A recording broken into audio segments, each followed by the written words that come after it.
Hello दोस्तों, हमारी तरफ से आप सभी को हैप्पी दिवाली।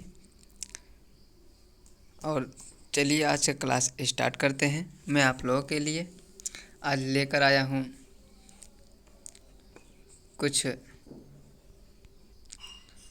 कुछ शासकों की व्यवस्था जो कि सन कब से और कब तक था। तो चलिए स्टार्ट करते हैं।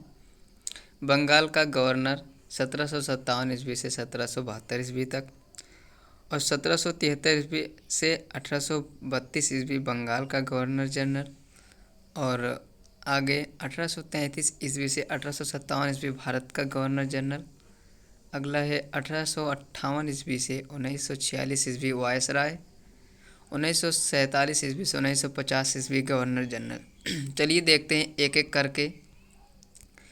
पहला रॉबर्ट क्लाइव, इसने अपने शासनकाल के दौरान द्विवेद शासन को लागू किया था। शासन व्यवस्था, बंगाल का नवाब और ईस्ट इंडिया कंपनी। इस तरह से रॉबर्ट क्लाइव के समय में प्रशासन बंगाल का नवाब चलाता था और भू राजस्व, सैनिक संरक्षण, ये सब ईस्ट इंडिया कंपनी के हाथों में था। इसके बाद लॉर्ड वेलेस्ली कर्टियल और उसके बाद 1772 ईस्वी में वारेन हेस्टिंग्स बंगाल के गवर्नर बने। आगे देखते हैं वारेन हेस्टिंग्स 1774 ईस्वी से 1785 ईस्वी। इसके समयकाल 1773 रेगुलेटिंग एक्ट आया था। बंगाल के governor general east India company के कार्यों को नियंत्रित करना। 1773 ईस्वी में रेगुलेटिंग एक्ट के द्वारा संसदीय प्रणाली को स्थापित करना, राजनीतिक कार्यों को मान्यता देना। आगे देखते हैं।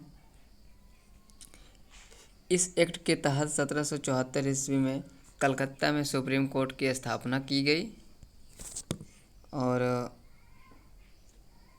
इसकी पहली न्यायाधीश एलिजा इम्पे थी। आगे देखते हैं।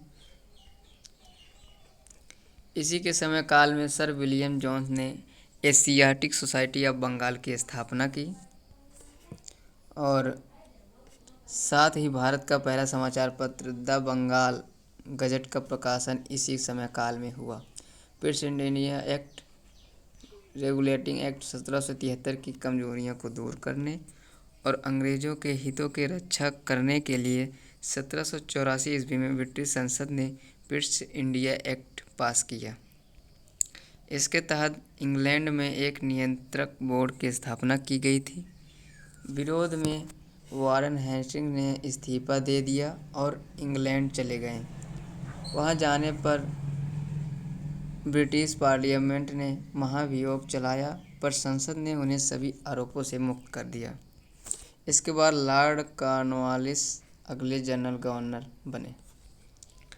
आगे देखते हैं लॉर्ड कॉर्नवालिस 1773 से 1793। लॉर्ड कॉर्नवालिस ने अपने समय काल में टीपू सुल्तान के साथ श्रीरंगपट्टनम की संधि की थी और सर जॉन शेर 1793 ईस्वी 1798 ईस्वी। खारदा का युद्ध मराठों और निजाम के बीच। लॉर्ड वेलेजली 1798 ईस्वी से 1805 ईस्वी। इसे बंगाल के शेर के नाम से जाना जाता था। सहायक संधि प्रणाली, वसीन की संधि, चौथा युद्ध, प्रेस पर प्रतिबंध। आगे देखते हैं। सहायक संधि प्रणाली में इसने भारत में फ्रांसीसियों के भय को समाप्त करने हेतु सहायक संधि प्रणाली शुरू की थी। इस प्रणाली का उद्देश्य था ब्रिटिश राज्य का विस्तार करना। नोट, सबसे पहले हैदराबाद के शासन ने इस संधि को स्वीकार किया। आगे देते हैं। इसने भारत में आगे देखते हैं बसीन की संधि। बसीन की संधि इस बात करते हुए, ये तो संधि अंग्रेजों और मराठा पेशवा बाजीराव के बीच हुई थी। चौथा युद्ध, अंग्रेजों और हैदर अली तथा उसके पुत्र टीपू सुल्तान के बीच समय समय पर युद्ध हुए। 32 वर्षों के मध्य युद्ध 4 युद्ध लड़े गए। 1767 से 1799 तक। प्रथम मैसूर युद्ध 1767 से 1769, लॉर्ड वारलेस्ट जनरल गवर्नर। और द्वितीय मैसूर युद्ध 1780 ईस्वी से 1784 ईस्वी, वारेन हेस्टिंग। तृतीय मैसूर युद्ध 1790 ईस्वी 1792 ईस्वी, लॉर्ड कॉर्नवालिस। चतुर्थ मैसूर युद्ध 1799 ईस्वी, लॉर्ड वेलेजली। आगे देखते हैं। लॉर्ड कॉर्नवालिस 1805 ईस्वी, उत्तर प्रदेश के गाजीपुर में मृत्यु हुई। और सर जॉर्ज वारले, वेल्लोर का सिपाही विद्रोह 1806, लॉर्ड मिंटो, अमृतसर की संधि। आगे देखते हैं लॉर्ड हेस्टिंग। इनके समय काल की बात करते हैं तो उस समय मद्रास के तत्कालीन गवर्नर टॉमस मुनरो थे। टॉमस मुनरो 1820 में मद्रास में रैयतवाड़ी व्यवस्था को लागू किया था। इसके बाद बम्बई के गवर्नर ने भी इस व्यवस्था को लागू किया। अगला लॉर्ड विलियम बेंटिंग। इसके समय काल में 1833 में चार्टर एक्ट आया। चार्टर एक्ट जिसके तहत बंगाल का गवर्नर जनरल अब भारत गवर्नर जनरल कहलाने लगा। इस तरह विलियम बेंटिंग भारत का पहला गवर्नर जनरल बना। राजा राम मोहन राय ने के साथ मिलकर सती प्रथा का बैन लगाया। सती प्रथा, ठगी प्रथा पर बैन लगा दिया। 1835 में इन्होंने कलकत्ता में मेडिकल कॉलेज की स्थापना की। भारत को अंग्रेजी से उच्च शिक्षा का माध्यम बनाया। नहरें, सड़कें जैसी कई सार्वजनिक सुधार किए। आगे है चार्ल्स मेटकाफ। मेटकाफ ने अपने शासनकाल में प्रेस को स्वतंत्रता दिलाने का प्रमुख काम किया।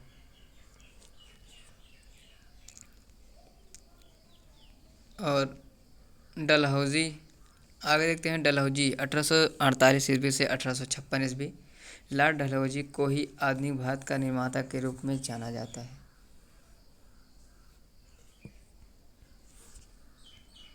इन्होंने रेलवे का विकास हुआ। पहली रेल डलहौजी शासनकाल में 1853 में बम्बई से ठाणे के बीच चली थी। और संचार प्रणाली का विकास हुआ। पहली संचार सेवा आगरा और कलकत्ता के बीच शुरू हुई थी। और 1954 में डाकघर अधिनियम पास हुआ, जिसके तहत पहली बार डाक टिकटों का प्रचलन शुरू हुआ। और सिविल सेवा के अधीन पदों की नियुक्तियां कंपनी के कानून द्वारा की जाती थी, पर इसने सिविल सेवा के अधीन पदों की नियुक्तियां के लिए प्रतियोगिता परीक्षा की शुरुआत की। आगे देखते हैं। पहले भारतीय आईएएस सत्येंद्र नाथ टैगोर 1863 ईस्वी में बने थे।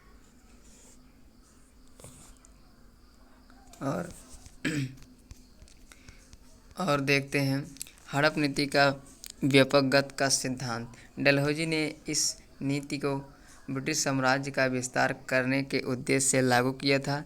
इस नीति के अनुसार वे राज्य जिनका कोई उत्तराधिकारी नहीं था, उसने शासन करने पर अधिकार छीनकर उस राज्य को ब्रिटिश राज्य में मान लिया जाता था। हड़प नीति के तहत ब्रिटिश राज्य में विलय होने वाला पहला राज्य सतारा महाराष्ट्र था।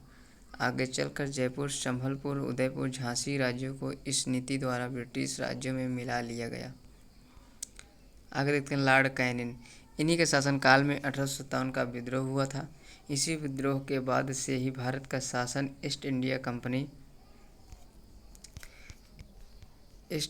कंपनी के हाथों से लेकर ब्रिटिश सरकार के हाथों में दे दिया गया। कैनिंग को भारत का पहला वायसराय बनाया गया। कैनिंग ईस्ट इंडिया कंपनी द्वारा नियुक्तियां, ये भारत के आखिरी गवर्नर जनरल थे। आगे देखते हैं। इसी से संबंध प्रश्न भी है जो कि प्रतियोगिता परीक्षा में बहुत ही पूछे जाते हैं। तो चलिए देखते हैं। पहला प्रश्न है, भारत में राजस्व एकत्र करने के लिए पड़ाली की शुरुआत किसने की थी? तो इसका आंसर है option number B, Lord Cornwallis. आगे देखते हैं क्वेश्चन नंबर दूसरा। ब्रिटिश शासन के दौरान मद्रास में रैयतवाड़ी प्रणाली की शुरुआत करने वाला कौन था? कौन था? तो ऑप्शन नंबर बिल्कुल सी सही है, थॉमस मनरो। आगे देखते हैं क्वेश्चन नंबर 3। बंगाल का पहला गवर्नर जनरल था। Option number B Warren Hasting. अगला देखते हैं क्वेश्चन नंबर 4। किस भारतीय राज्य पर कब्जा करने के लिए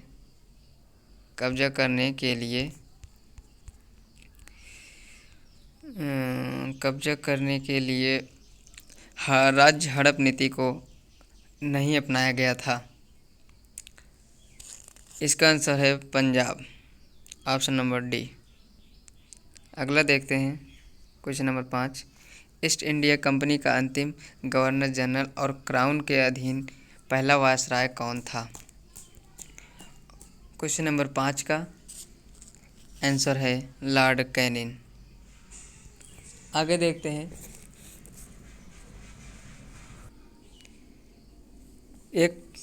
एक खुली प्रतियोगिता परीक्षा के माध्यम से इंडियन सिविल सर्विस में भारतीयों के लिए प्रवेश को निम्नलिखित में से किसने संभव बनाया? क्वेश्चन नंबर 6 का आंसर है ऑप्शन नंबर बी डलहौजी। आगे देखते हैं क्वेश्चन नंबर 7। भारतीय सिविल सेवा में चुने जाने वाले पहले भारतीय कौन थे? तो इसका आंसर है option number D Satyendra Nath Tagore. आगे देखते हैं इंग्लैंड के हाउस ऑफ कॉमन्स द्वारा भारत के किस गवर्नर जनरल का पर महाभियोग चलाया गया था? इसका आंसर है option number A Warren Hastings. अगला देखते हैं निम्न में कौन भारत का पहला वायसराय था? भारत का पहला वायसराय, इसका आंसर है option number B Lord Canning. आगे देखते हैं question number 10। Doctrine of lapse या व्यापकता पर सिद्धांत निम्न में से किसने आरंभ किया था? इसका आंसर है option number D Lord Dalhousie. आगे देखते हैं भारत में पहली बार सन 1853 में किस स्थान से रेल यात्रा प्रारंभ की गई थी? तो इसका आंसर है ऑप्शन नंबर सी बम्बई। अगला क्वेश्चन है पिट्स इंडिया एक्ट के अंतर्गत निम्न में से किसे स्थापित किया गया? इसका आंसर है नियंत्रण बोर्ड। आगे देखते हैं क्वेश्चन नंबर 13। कलकत्ता में उच्चतम न्यायालय की स्थापना किसके द्वारा की गई?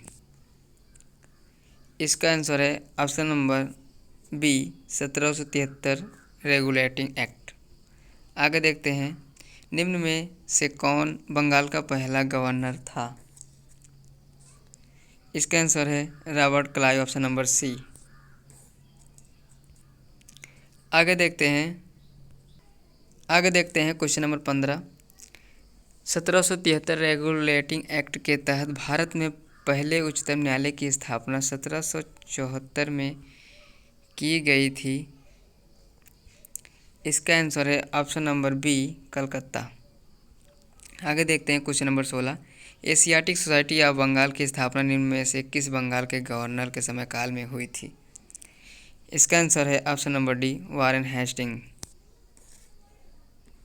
आगे देखते हैं क्वेश्चन नंबर 17। निम्न में से किसे सिविल सेवा का जनक कहा जाता है? इसका आंसर है option number C Lord Cornwallis. आगे देखते हैं क्वेश्चन नंबर 18। खारदा का युद्ध निम्न में से किसके समय काल में हुआ? इसका आंसर है option number C sir John Shore. आगे देखते हैं क्वेश्चन नंबर 19। रैयतवाड़ी व्यवस्था सबसे पहले कहाँ शुरू हुई थी? इसका आंसर है ऑप्शन नंबर डी मद्रास। आगे देखते हैं क्वेश्चन नंबर 20। निम्न में से किस भारत के गवर्नर जनरल ने राजा राम मोहन राय के साथ मिलकर सती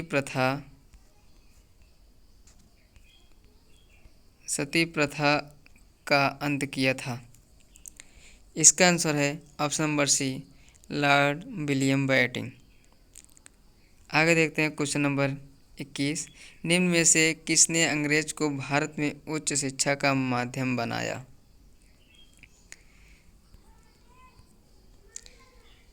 क्वेश्चन नंबर 21 देखते हैं, निम्न में से किसने अंग्रेज को भारत में उच्च शिक्षा का माध्यम बनाया?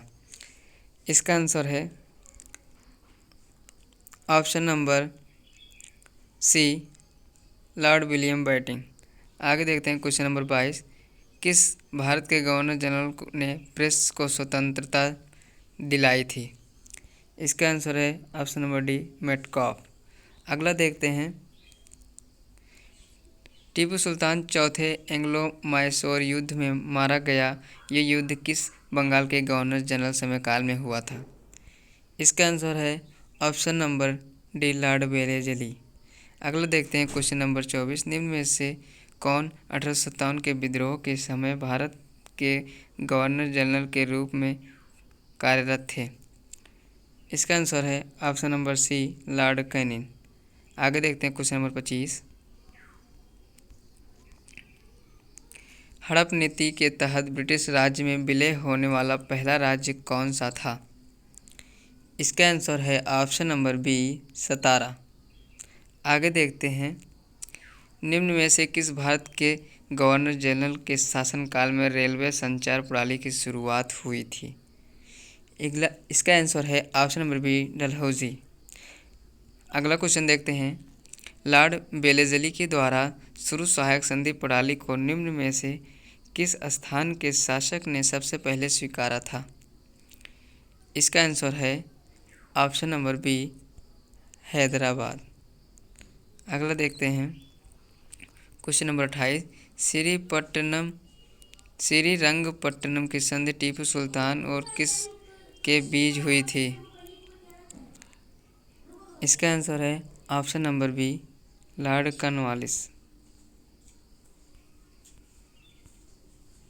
आगे देखते हैं क्वेश्चन नंबर 29। निम्न में से किसे आधुनिक भारत के निर्माता के रूप में जाना जाता है? इसका आंसर है option number D, Lord Dalhousie. इसी के साथ आज का क्लास समाप्त हुआ। आप लोगों को अच्छा लगा हो तो कृपया लाइक एंड सब्सक्राइब जरूर करें और अपने दोस्तों को भी शेयर करें। आप सभी को धन्यवाद।